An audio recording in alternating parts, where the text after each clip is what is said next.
The Complete Ripley continues with the fourth story in the series, based on the 1980 novel The Boy Who Followed Ripley. This production was dramatised by Stephen Wyatt and first broadcast in March 2009.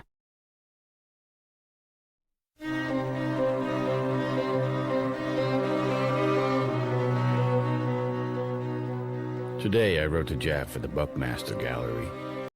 It's time to stop the forgeries. No more discoveries of long-lost Derwent canvases and sketches. We've done well out of it. There's no point in tempting fate. Fate is quite unpredictable enough without inviting trouble.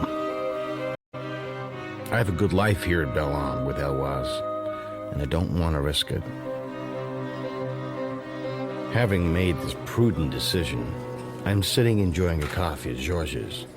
Someone is looking at me from the other end of the bar. A teenage boy with brown hair wearing a workman's jacket and blue jeans. Handsome. Very serious expression. I look back.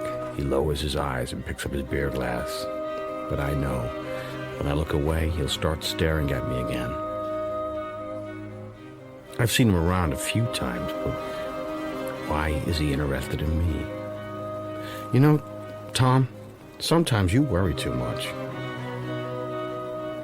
It's already dark when I start walking back home, and I become aware of quick but soft steps behind me. Mr. Ripley? What is this? My name's Billy Rowlands. I've got a flashlight. Maybe I can walk you home? I'm all right, thanks. I live very nearby. I know, but I'm going the same way. Okay. American? Yes, sir. You on vacation? In a way. Working a bit, too. Gardener. Oh, where? Over in Murray, a private house. I sleep in a small hut on the premises. I'm beginning to wish another car would come along, so that I can get a better look at the boy's expression. It's unusual for an American to choose the country instead of Paris. Where are you from? New York. And how old are you? Going on 19. I'd have thought younger. We're at your house nearly. We need to cross over. How is it you know where my house is? I saw you on the road here 2 or 3 days ago, wasn't it? Yes. I'd read your name in the newspapers.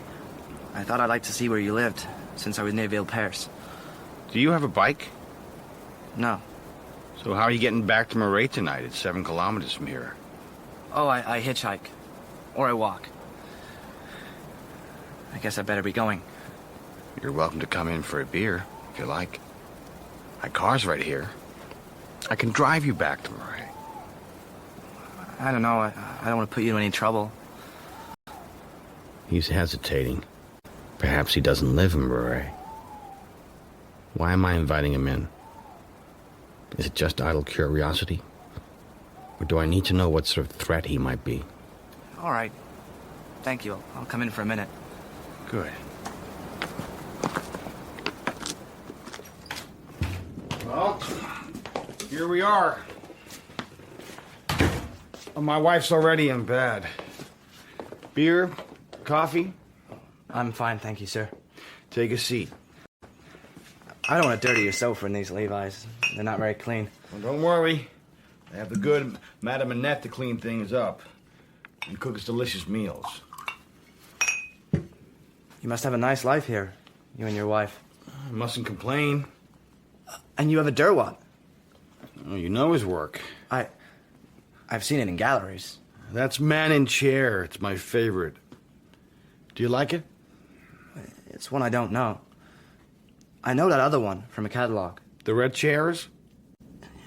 Is it true that some of them were forged? I don't know. Nothing's been proven. Why do you ask? Something I read about, I guess. I drive him back to Murray. We stop outside a modest house. He produces a key. So maybe he does live there. But he has to have some reason for saying he'd like to see me again.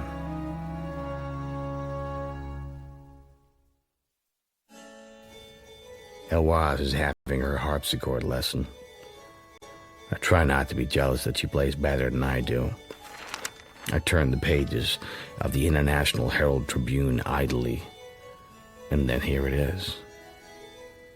16-year-old Frank Pearson, younger son of the late superfood tycoon John Pearson, has taken off from the family home in Maine.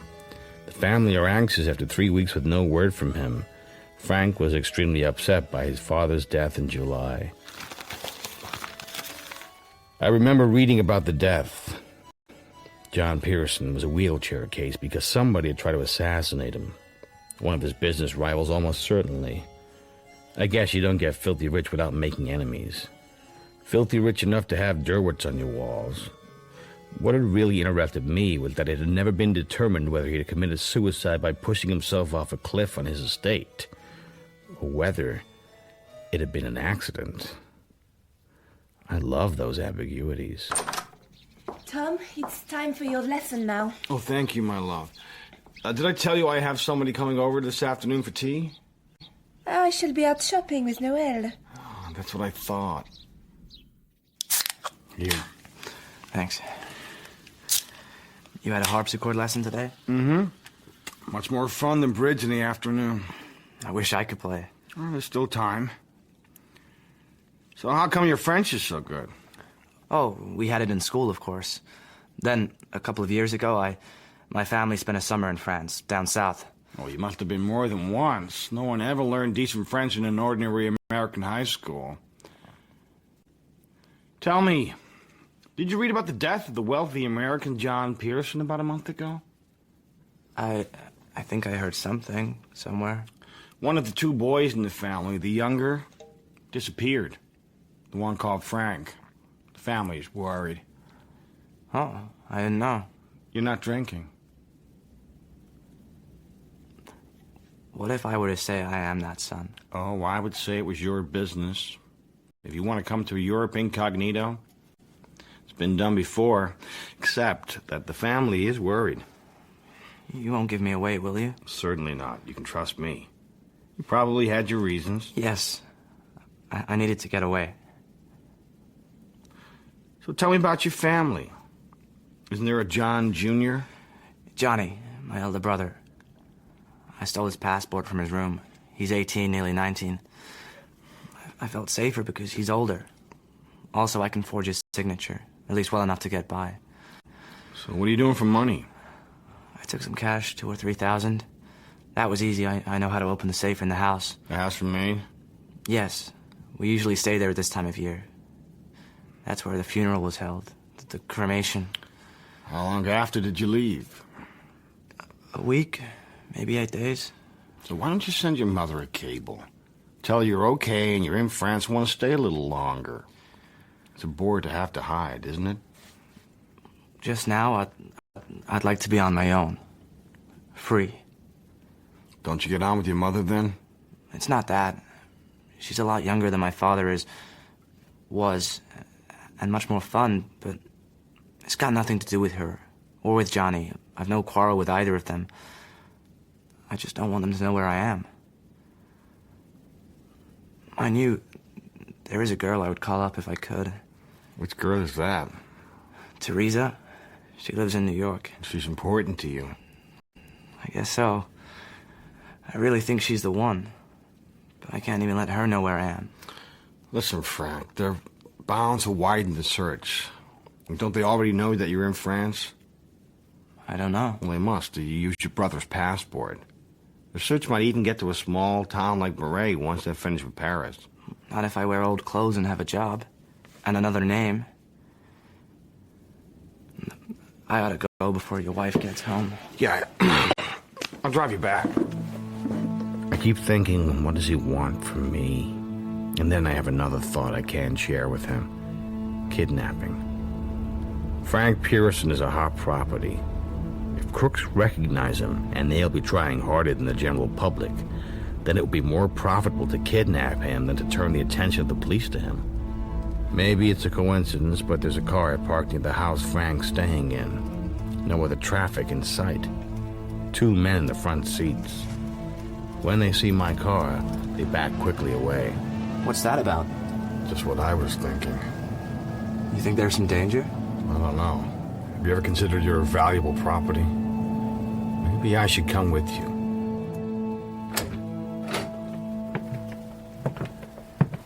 Here. Simple, but it's home. Well, it's certainly adequate. That's my employer, Madame Boutin. I better go and see what she wants.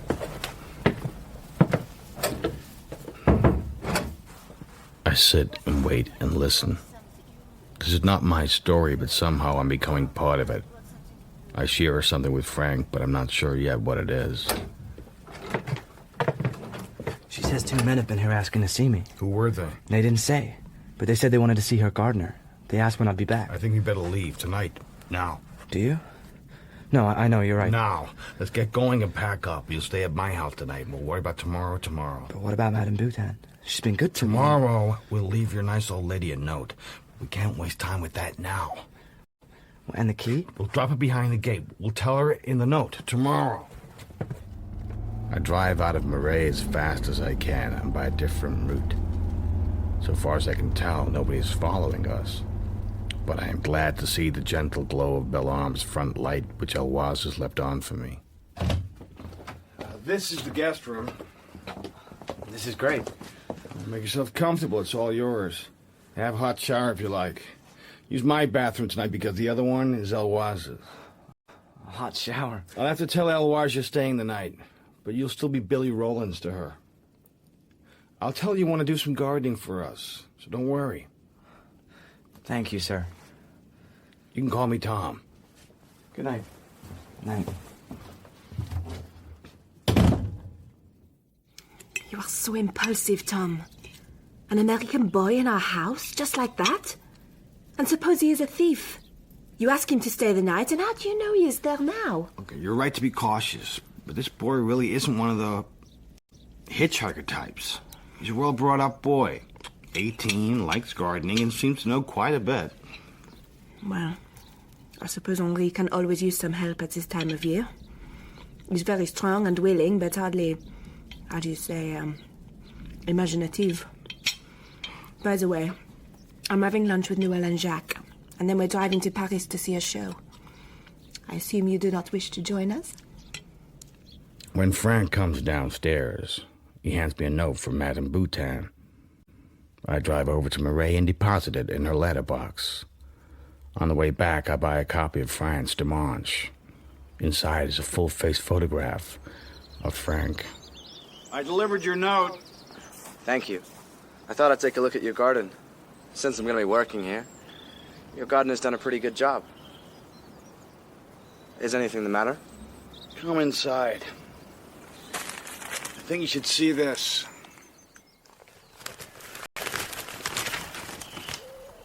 Damn. Do you think Johnny would come over looking for you? Maybe. But to say my family is desperate, that's absurd. Tell me, did you ever talk about me, mention me to your family? No. So there's no way they could trace you to me. What about Durrett's paintings? Weren't there conversations about that, do you remember, a year or so ago? My father mentioned it because of what was in the newspapers. It wasn't particularly about you, not at all. So you've never mentioned me to your family or to anybody? No. You must have read about me, or else why are you here? Yeah, of course. I read quite a lot about you. So why seek me out? I thought you sounded interesting. A true free spirit, someone I like to meet. So now you've met me. And now you're going to tell me what this is all about. Johnny's coming with a private detective, and the game may soon be up. So why are you interested in me? What's the game? Why don't you want to go back home? Because I killed my father. I pushed him over the cliff. I'm a murderer. Now I understand.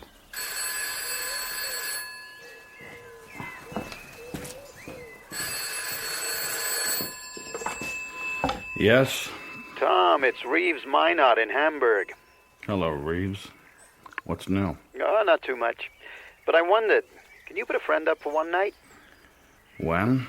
Next week, Thursday. His name is Eric Lance. It's best if he doesn't stay in a hotel in Paris overnight. Can't explain more. You'll need to meet him at Marais. He can get there by train from the airport. Okay. What does he look like? You don't sound very keen. But it's important, Tom. And we go back a long way. I've helped you, and you Reeves, of course I'll do it. One thing. I'm going to need an American passport. I'll send a photo to you express tomorrow. You ought to get it by Monday latest. For yourself? No, someone younger. It won't come cheap. I didn't expect it would. Okay. I'll work something out. Sorry about that. How you feeling? I'm wishing I could play the harpsichord. So, am I really the only one who knows? Yes, believe me. We shall have to keep it that way. Don't confess to anyone, ever. Can I ask you something? Of course. Did you really ever kill a person? Yes, I did. Maybe more than one? Yeah. I thought so. You don't seem shocked. I think it's why I'm here. I had this idea you'd understand. You see, I absolutely had not planned to do it. I was not even very angry, not angry at all. Later, even the next day, I couldn't believe I'd done it somehow.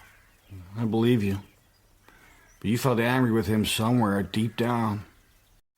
First, you wanted Johnny to take an interest in Pearson. The company, I mean. But Johnny was rebellious and got interested in photography and dope. So then he started on me, the good son. I kept saying I wasn't sure because it's a very big business, you know, and why should I want to dedicate my life to it? So, no, if I'm honest, we didn't get along that well. I didn't usually walk out with my father to enjoy the sunset, but that day he asked me along. And he started to give me a hard time about going on to Harvard Business School since I'd done so well at school. He tried to be nice about Theresa, but then he told me it was stupid to fall in love at 16 and get married early. Had I ever mentioned marriage? He wasn't interested in what I felt about her or about anything else. Anyway, I suppose I suddenly had it that day. The phoniness. The all-round phoniness everywhere I looked. So you went out to look at the sunset. There's a ramp from the back terrace down to the garden level, just for my father. And beyond that path towards the woods. And the cliff. Cliff steep there, down to the sea? It's pretty steep, but not straight down. But anyway, enough to kill someone, certainly. There are rocks there. Lots of trees around? Boats? No boats, but trees, sure, pines. We let them grow wild up there and just cut a path to the cliff. And you couldn't be seen from the house, even with binoculars? No. So what did you do? I remember I had the feeling I couldn't look at his shoulders and the back of his head 1 second longer. I don't know what I thought, but I rushed forward and kicked the brake lever off and hit the forward button and gave the chair a shove besides. Then it went forward, head over. I didn't look. I just heard a clatter. For an instant, I get this sickish feeling, imagining it. And I think, yes, that's how it is. And then I think, I've never seen such a gentle murderer. I felt suddenly very tired. It was strange. Then I started trotting towards the house, sort of to wake up. And I said, my father just went over the cliff. Then they ran out there and they called the hospital. I'm sorry. For what? Burning you with my secret. You're sure nobody else suspects, not Johnny? No, not Johnny. Nor my mother, nor Tal. Who's Tal, exactly? A New York friend of my mother's, Talmadge Stevens. He's a lawyer, but not one of my father's lawyers. He's a big fellow. Close to your mother? That's one way of putting it. Your mother's in love with him. Maybe. My mother plays it cool. She'd never act silly and show it. She was an actress, you know. I think she can act even in real life, I mean. But you're sure your mother suspects nothing? I'd know if she did, and she doesn't. Only Susie suspects. Who's Susie? She's our housekeeper. She claimed she saw me push him. She kept on insisting. It scared me, but she was in the house at the time, and she's short-sighted. Nobody took her seriously. It was only my father who really liked her. There must have been some journalists buzzing around.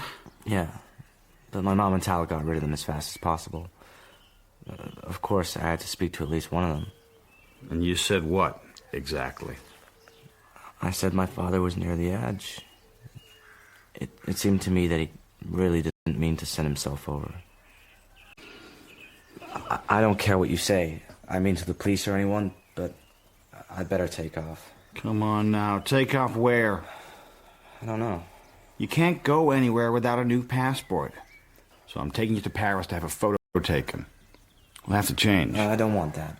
I'll go while I still can. No, you don't. You sought me out, and now it's down to me. I'm giving the orders. I'm gonna help you, but realize one thing, sooner or later, you're gonna have to go back home. I drive him into Paris, and he gets his photo taken. As I know from my own experiences, it only takes a few touches to change the look of somebody. Then I mail the photos off express to Reeves. But Frank reads in a newspaper that Johnny and a private detective are now in Paris in search of him. He sees Johnny on every street corner. We drive back to Bellarme. Nothing more can happen until the arrival of Reeves's contact. It was? Yes, chérie? I'm picking up a friend of Reeves's tomorrow night. The friend stays the night only. Billy can take my room, so I'll be with you. So who is coming? Well, Reeves said his name is Eric. I'll pick him up at Marais. Reeves always sends you such interesting friends. Well, I'm going to try and keep Billy out of his way. Ah, so you're not hiding Billy as a favor to Reeves? No, dear. Reeves has never heard of Billy. Billy's just an American kid doing some gardening for us. Tell me, what's the matter with this Billy? Is he a problem? Of course not. And Madame Annette adores him. He is so polite and appreciative of her food, but he looks troubled about something. And he seems to adore you. Is he a tapette? You think he's a homosexual? No, well, not that I can see. I'm just asking. How long does he want to stay with us? He's been here nearly a week, no? Oh, I think he'll be off on his travels soon. It's very kind of you to do this for me, Tom. Reeves is an old friend. Of mine, too. Did you have a good trip? Yes.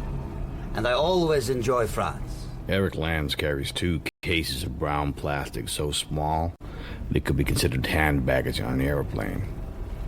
As we drive, he peels off his black mustache. That's better. And these, Groucho Marx things. Off come the round, black-rimmed spectacles. Mr. Lands immediately looks an altogether tougher proposition. Such a nuisance, that Reeves, eh? 2 passports just for a job like this. You live in Hamburg, like Reeves? No. West Berlin, much more fun. And you have an appointment with someone tomorrow. Yes. In Paris. I shall be out of your hair, as they say, by 8 o'clock tomorrow morning, if that is agreeable with you. I may have to prevail on you to take me back to the station, I fear. So you're bringing this someone something. What, if I may be so rude? Jewelry. Very pretty. Pearls, which I know nobody these days cares about, but these are real ones. Are we nearly there? Reeves has told me so much about your wonderful house. Is it all right if I introduce you to my wife as Eric Lands? Why not? It's my real name, and it's a rare treat to be able to use it. Eric seems to admire Eloise and puts his best foot forward. I just hope he won't be inspired to haul out his gems to show her, because sadly for Eloise, they will not be his to give. Well, Monsieur Lance, I wish you a good night's sleep. Thank you once again, madame, for a delightful evening. Good night, Tom. I won't be long. You are a lucky man, Tom. So where's your appointment tomorrow? Somewhere very public. Saint-Germain area, but as I said, I should like to avoid taking a taxi to the station, but if the hour is too early for No you... problem. I'm very flexible as to hours. But I wondered if we... Oh, dear me, I nearly forgot. It's right here in my pocket. I think you will be pleased. Oh, very good. Reeves has done me proud. Benjamin Guthrie Andrews, born in New York. Nothing to do but sign it across the photograph. Well, I've arranged to settle for this with Reeves. Yeah, I know. Here's my card. If you are ever in Berlin, it would be a pleasure to see you. I know these days it's off the beaten tourist track. Sometimes that can be an advantage. Of course. And there's a great deal of pleasure of all kinds to be had there. Anything goes. Benjamin. Ben, I like that name. I hope it gives you courage. I know this costs something. Is the guy... I took him to the airport just now. Just tell me how much. I'll settle up when I can. $2,000, but there's no hurry. The point is that you're free now. Keep letting your hair grow. You got to sign that passport across the photograph, you know. You need to practice a few times. Maybe round out the capital B of Benjamin. And then remember that when you sign anything else. Tom? What? If I go somewhere, will you come with me? I know it's been a pain having me, hiding me. But if you come with me to another country, you could just leave me there. Would it be so awful somehow leaving you from here, your house? Of course I could if I have to. Where are you thinking of going? Venice, Rome, maybe? Italy's a hotbed of kidnappers. How about Yugoslavia? You like Yugoslavia? Enough if you want to stay free for a while. Berlin's another possibility off the tourist track. Berlin? I've never been there. Would you go to Berlin with me just for a few days? Only if you promise to go back home after Berlin. But No, I'm serious. In the end, you have no choice. All right, I promise. Okay. We'll go to Berlin. When should we go? Sooner the better. Maybe tomorrow. I'll see about plane tickets. Great. I'm thinking, why not? Berlin sounds interesting for 3 or 4 days. Fun, in fact, if Eric's to be believed. And I should be able to hold the boy to his promise to go home from there. Why is that my concern? Am I responsible for this kid now? I spoke with Billy earlier. He wants to come with me to Berlin on my business trip. I'll be going back to America from there. I think it's time, don't you? And you'll be coming back when? Oh, I'd say in 3 days. Now be sure to pay him what we owe him. Sorry? For the gardening, I mean. Of course. Don't buy your ticket, Benjamin Andrews. Flight 479. Okay. And on a plane, we won't sit together, okay? And don't look at me. I'll see you in Berlin.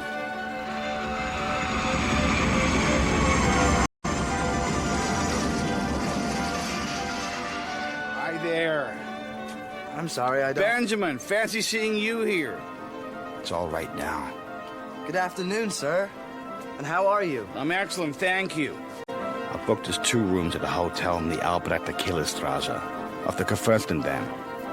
Let's get a taxi. Tom? Yeah? Hey, Ben. How's the room? Great. Have you seen this crazy bed? What is this thing? Friends call it a duvet. Should we go and take a walk? Sure. First, though, where are those 2 passports? Let's put Johnny's well out of reach. You don't want to be whipping out the wrong one, particularly if you want to go through the wall and visit East Berlin. I want to see it all. So what's the plan? Well, tomorrow morning we can go to Charlottenburg. There are museums there and a beautiful park. But before that, there's tonight. And there are lots of places to go in Berlin at night. Try where find mark? What does that mean? Free throws for a mark. You want to try? You hit the bullseye, you get a cute brown teddy bear. Let's give it a try. Okay. Oh! Yes! I did it! I won! I don't believe it! Here, you hold the bear. Hello, bear. Hello, bear.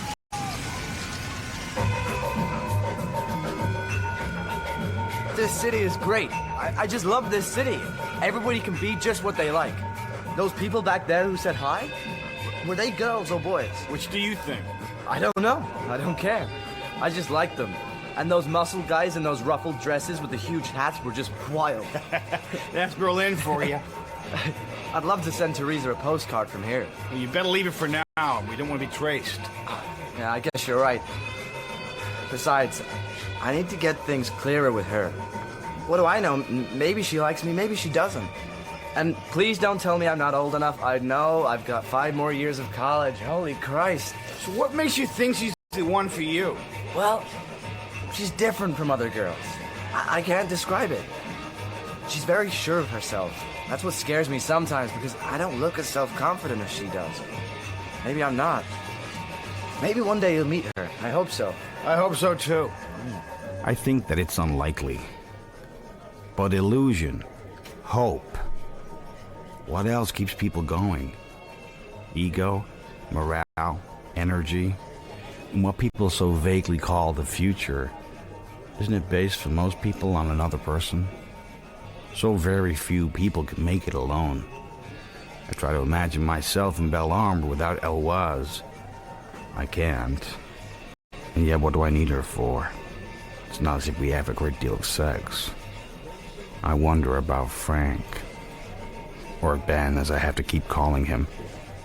My instinct is, he's fooling himself about this girl. I hope you don't mind me asking. Have you been to bed with Teresa? Once well, of course, it was wonderful. Maybe too wonderful, but... Listen, you're the only person I would tell this to. Go ahead. I didn't do it very well. I think I was too excited. She was excited too, but nothing happened, really. It was at her family's apartment in New York. Everybody was out, we had all the doors locked. And she laughed. Laughed at you? At me? I don't know, maybe. I felt awful. I was ready to make love to her, and then I couldn't finish. Don't ever tell anybody, will you? Of course not. I mean, who would I tell anyway? Because I'm in love with Teresa. Sure. I've been in love with her since I met her. How long ago was that? 7 months. I wish she and I could be like you and Eloise. I wish. Okay, that's enough, Teresa. Listen, no two couples are the same. And where better to test that theory than in the bars of Berlin? Should we bring the little brown bear along? It takes all sorts. You think he'll like it? I think he'd love it. Hello, bear. We're gonna have some fun. That night we end up in a gay bar, where a large number of men are in drag. We are both much stared at, but too drunk to care. I am almost thrown out, perhaps because I look too straight. But then I have a happier thought. Maybe I'm an object of envy because I have a nice-looking boy of 16 in my company. A lot of guys eye up Frank.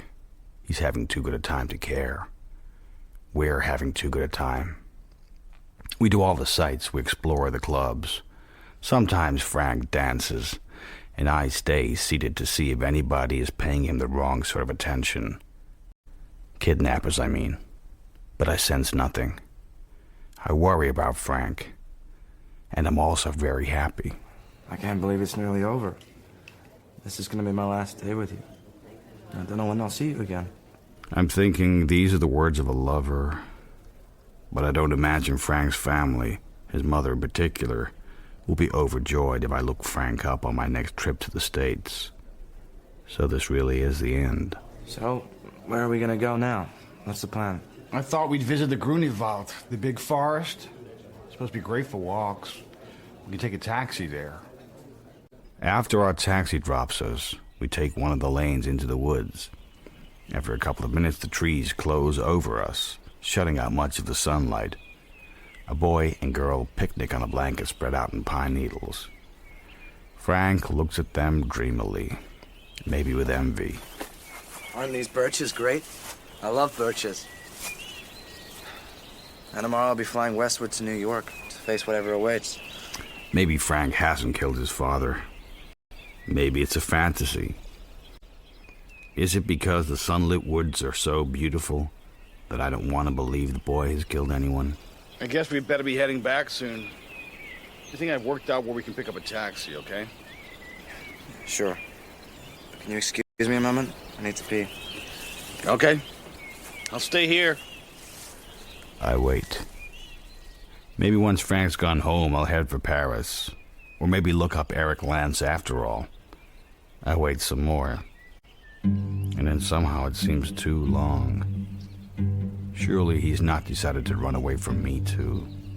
I calm myself. But then I hear sounds, maybe voices. Ben? Ben, where are you? Ben, where are you, Ben? Ben, it's not funny anymore. Ben, where are you? Suddenly, I know something is very wrong. I run in the direction I've last seen Frank go. I'm thinking, he can't be running away again. That would be too stupid. And at the same time, knowing it's worse than that. As I come down a dirt track and reach the road ahead, I suddenly see a dark blue car. A man runs from behind it and leaps in. They drive off. They have Frank for sure. But what would I gain by running after, even if I could catch them? With a boy worth a few $1 million on board, why should they hesitate to shoot me dead? All I can do is memorize the car license number. I stand there, hopeless. Is Frank in the back, gagged, or hit over the head and unconscious? And did I see a third man in the back seat? The boy has been snatched away from me. I go back to my hotel room, I phone the police. Tell them I think I've seen a kidnapping. Give them the license number of the car and a brief description of the boy. But I don't want to leave my name. And I don't think the police are going to be the answer. I find Frank's family home phone number as I pack up his things. May I speak with Mrs. Pearson, please? Who is this? I want to speak to you with regard to your son, Frank. You know where he is? Mrs. Pearson, can you tell me at what hotel your son Johnny and your private detective are staying in Paris? Why are you asking that? You're an American? Yes? May I ask your name? That's not important. It's more important You know that... where Frank is? Is he with you? No, he's not with me. I would simply like to know how to reach your private detective in Paris. I need to know what hotel they're in. But why do you want to know that? Are you holding my son somewhere? No, Mrs. Pearson, I'm not. I can find out where your detective is, I think, by telephoning the French police. So couldn't you tell me now and save me the trouble? It's no secret, is it, where they're staying in Paris? They're at the Hotel Letitia, but I'd like to know why you want to know. Because I may have seen him in Paris. Seen him? Where? Seen him in... Thank you, Mrs. Pearson. Goodbye. Next, I make a phone call to Eric Lentz. He sounds pleased to hear from me, but I don't care whether he is or he isn't. I need to get my luggage and Frank's luggage out of the hotel and somewhere else before somebody comes looking for me. Who knows if the guys in the car recognize me? Stay as long as you need, Tom. My house is your house, as the Spanish say. Thanks. So, what happens next? I suppose they'll send a ransom note to the mother. I guess so. I doubt if they will try to get the boy out of West Berlin, you know. It's too difficult. Every car searched thoroughly at the east borders. Listen, I need to make some phone calls tonight. One to the police to see if there have been any developments, and one to Paris. I won't give your phone number or address to anyone. Thank you. Particularly not to the police. I can always ring from outside. No. Your calls are innocent compared to what usually goes on here. So, who do you phone in Paris? A private detective? I need to know if we're right and there's been a ransom demand yet. Of course, Mrs. Pearson might tell her detective to beware of an American in Berlin who may be playing tricks or in league with the kidnappers. Now, who do you think they are? I mean, maybe it's political. We have all these left-wing groups kidnapping people all over the place. Or maybe just good old-fashioned greed. I hope it's the latter. Hello? Is that John Pearson? No. I'm handling all his calls. Who is this? I'm calling to ask for news of Frank. Is he all right? Have you had news? If you want me to tell you, you'll have to identify yourself. Tom Ripley. Was it you who spoke to Mrs. Pearson? Yes, it was. Have they asked for a ransom yet? They may have. What makes you think he's been kidnapped? Money to be delivered in Berlin? I don't know why you're interested, Mr. Ripley. Because I'm a friend of Frank's. Frank can tell you that when you speak to him. They must let him speak to prove they've got him, mustn't they, Mr. May I ask your name? Thurlow? Ralph? So, how do you know the boy was kidnapped? I just do. Any idea where he is? No. Look, I'm in Berlin. I want to help. The fact is, we spoke to Frank about an hour ago. Says he's not hurt. He sounded very sleepy. They probably got him on sleeping pills. And he did mention your name and said you were his friend. So, what's the arrangement? They haven't said the place. But they've told you how much they want. The money's coming from Zurich. Mrs. Pearson is having it telex to 3 Berlin banks. They want 3 banks. And Mrs. Pearson thinks it's safer too. They're coming to Berlin? I haven't arranged that as yet. Who's picking it up from the banks? I don't know. They want to know if the money's in Berlin first. Then they're going to tell me later where it's to be delivered. They sound as if they're arguing among themselves about place and time. But in Berlin, you think? I would think. I don't know. The police are not in on this. No, indeed. That's the way we want it. So you don't have anyone here who knows their way around? No. What's the sum? 2 million USA, German marks. Mr. Thurlow, time is of the essence.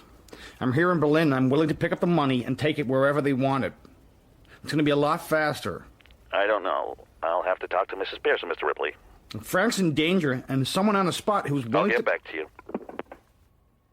I imagine Frank confined in a room somewhere in Berlin. Maybe not tied up, but under surveillance night and day. Frank's the kind of boy who would jump out of a window given half a chance, and the kidnappers might realize that. Were they terrorists, or even political in any way? Were they going to drag out negotiations, publicize them? I hope not, because I, for one, can't afford the publicity. Hello, Mr. Ripley. Yes? I've talked to Mrs. Pearson. As you're Frank's friend, and our only real contact actually in Berlin, Mrs. Pearson is willing for you to pick the money up today, as soon as you can. I have the bank's names here now, 3 of them. With Eric's help, I managed to collect the money from a series of polite but distinctly quizzical bank managers. Well, my friend, here's to the easiest bank robbery I have ever taken part in. Maybe I will get to meet Frank. He can be my guest of honor. Thanks, Eric. What's the matter? Well, from what Thurlow says, the kidnappers still seem to be arguing amongst themselves about what pickup point to arrange. So I'm going to suggest one of my own. It's so crowded as to be anonymous, and nobody will take a blind bit of notice of anything. You intrigue me. Do you know somebody who can lend me some drag? Tom, I had no idea. Is this for a party? No, I'm going to get Thurlow to suggest a venue called Der Hump. It's a gay bar. Exactly. I went there with Frank. I'm going to suggest they meet there and ask for Joey. Joey will have what they want. And Joey will be you? I'll be there, but I won't be Joey. I'll be watching. Ah, I see. In drag. Will you take the money? No. I'll just see what happens. I mean, the worst that can happen is nothing. And they're not going to give up after one failed drop. At best, I might find out who exactly they are. I know just the person for you. My good friend Max. He loves drag. And he loves... Know what I mean? The kidnappers have agreed to the arrangement.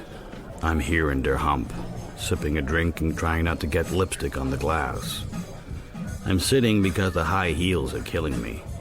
I have a gun in my handbag. Max is here too, high on the excitement of it all. Men and boys on the dance floor twist and jump to the din of the pounding music. I wonder, what will I do if somebody wants to chat me up? The time agreed is between 11 and 12. It's 11:40 now. Maybe they suspect a trap. You see that man in the tan jacket? Yes? He's been asking for Joey. It's like he's giving up and leaving. Come on. We follow the man outside. He gets into a waiting car. We get into Max's car and follow at a discreet distance. Max is good at this, but I don't like to ask where he got the experience. The car we're following stops at a parking place in a street full of dreary apartment buildings, which had escaped the bombs of World War II. I watch. The men enter the building. After a while, a light goes on in the window on the top floor. Right, Max. Leave me here. You want me to wait? What are you going to do? I'm not sure. You don't want me to telephone the police? No. And don't... It was no longer possible for Frank to hide from his family after he'd been rescued. I am something of a hero in their eyes, and have agreed to come along to help him settle back in. My last day of freedom. Come on. Is it that bad? I've got to face everything now. I know that. What do you mean by everything? Tell him what I did. About my father. After all, Susie's sure I killed him. Perhaps one day they'll see she's right. It doesn't sound very likely. Frank, I told you before, don't confess. It's partly why I've come. Don't entertain for a minute the idea of confessing. The fact that you've killed doesn't have to devastate your life. Because that's how you feel? You know it's how I feel.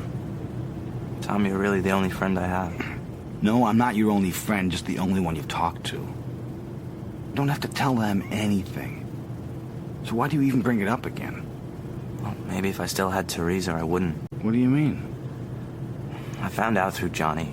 She started seeing someone else. It's odd, I thought I'd be devastated, but I just felt a bit sad. So I've only got you now. You won't be staying around, will you? Maybe I'll just kill myself. Frank, don't even talk like that. Okay. Tom, I'm sorry. From New York, we were transported by private helicopter to the Pearson estate of Maine. This is truly the world of the very rich. Frank's mother, Lily, waits for us, surrounded by her entourage. Slender, fit, attractive, with a slightly glacial poise. Frankie! Welcome home. Hi, Mom. Mom, this is Tom Ripley. How do you do, Mr. Ripley? I've heard so much about you. Which is one of those remarks you just never know how to take. Servants whisk away bags and drinks appear out of nowhere. Frank goes to change, and I suspect to try and talk to Susie. Meanwhile, I am ensconced alone in the large living room with Lily Pearson.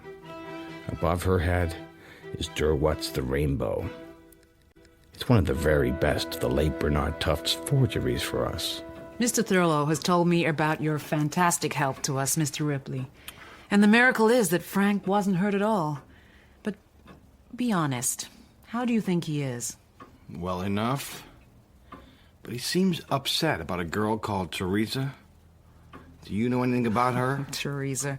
Very nice girl, but she's so pretty. She's very popular, if you see what I mean. I'm sure Frank will get over her. I'm inclined to agree. Anyway, would I be right in thinking it was his father's death which upset him and made him run away from home? He took it very badly. We all did. Of course. Forgive me, but your husband's death was called an accident in the newspapers. His wheelchair went over a cliff. But hasn't there also been a suggestion it might be suicide? I just don't know. John never sat near the edge. That would have been stupid. And his chair had a break. Frank said he just zoomed over suddenly, and why should he have put the power on unless he wanted to? Of course, he was disappointed the boys didn't want to go into the business, but that wasn't the end of the world. He was such a positive man in many ways, even after he was in a wheelchair. So, who knows? Frank did tell me, in confidence, that somebody, the housekeeper, is it, claimed that she saw Frank push his father over. That must have upset him. Of course. But nobody takes Susie seriously. It's impossible that she could have seen anything from her room. I don't know why she said it. It's very sad. Now, my lawyer, Talmadge Stevens, will be joining us for supper, so I wanted right away to ask you to accept this check from me, from the family. I realize you must have had a lot of expenses due to Frank. But this check is for $20,000. My expenses were nothing like that. You risked your life. You rescued Frank, I insist. Very well. Thank you. But believe me, I don't deserve this. I saw you. I know you did it. You pushed him over. I saw you. They don't believe me, but I saw you. I saw you. Hello, Frank. Thought I might find you here. Susie's not changed her mind. She'll never change her mind. I don't think she's mad. She's right. This is where it happened. Right here. Somehow it still doesn't feel real. Apparently, Tal has just arrived.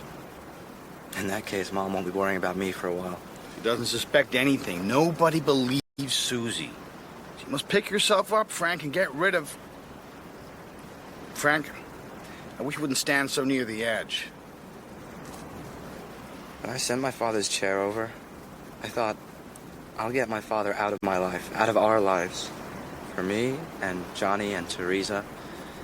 Even for Mom and Tal. I felt my father was spoiling life. It's funny, believing I loved Theresa gave me courage then. Now she's gone, and I know I didn't really love her. There's nothing left but silence.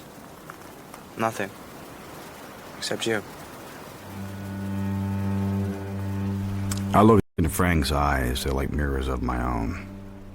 But suddenly I'm afraid. I can feel the black emptiness below. I can feel the jagged rocks that Frank's father had fallen onto.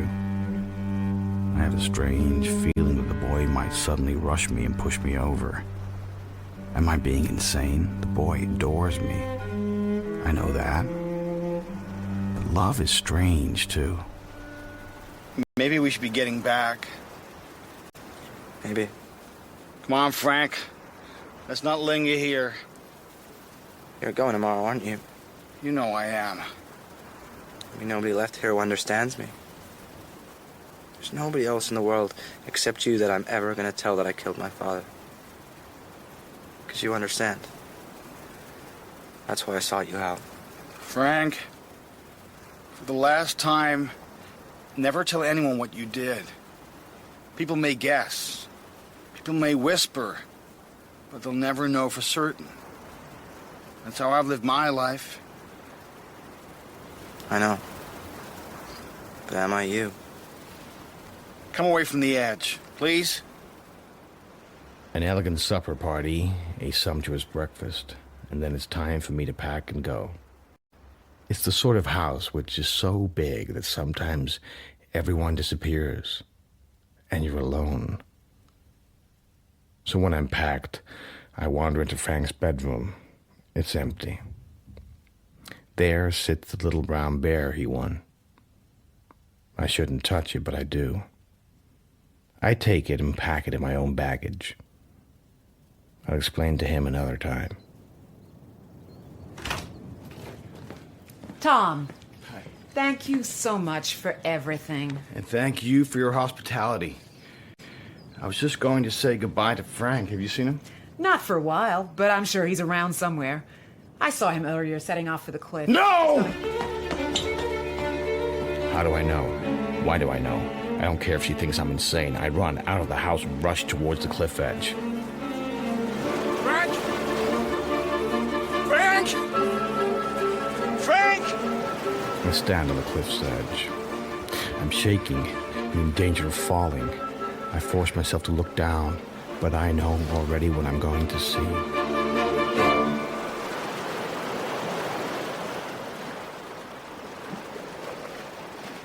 Ambulances were called.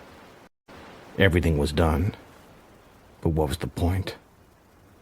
Frank was dead. I'm back in Belle Arbre now. Back with Eloise and Madame Annette's exquisite cooking. On the other side of the Atlantic, Frank is being lowered into a grave. I'm staring at a small brown toy bear. I fluff the bear's fake fur out gently. I make it sit because its legs don't bend for it to stand up. His bright eyes look at me with the same innocent gaiety as in Berlin. Hello, bear. Hello, Tom.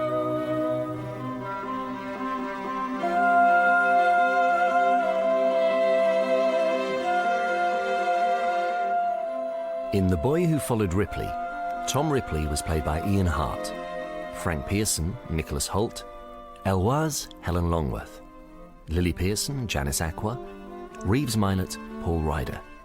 Eric Lantz, Jonathan Taffler. Ralph Thurlow, Philip Fox. And Max was Matt Addis. The Boy Who Followed Ripley was written by Patricia Highsmith and dramatized by Stephen Wyatt. It was directed by Claire Grove and Stephen Canny.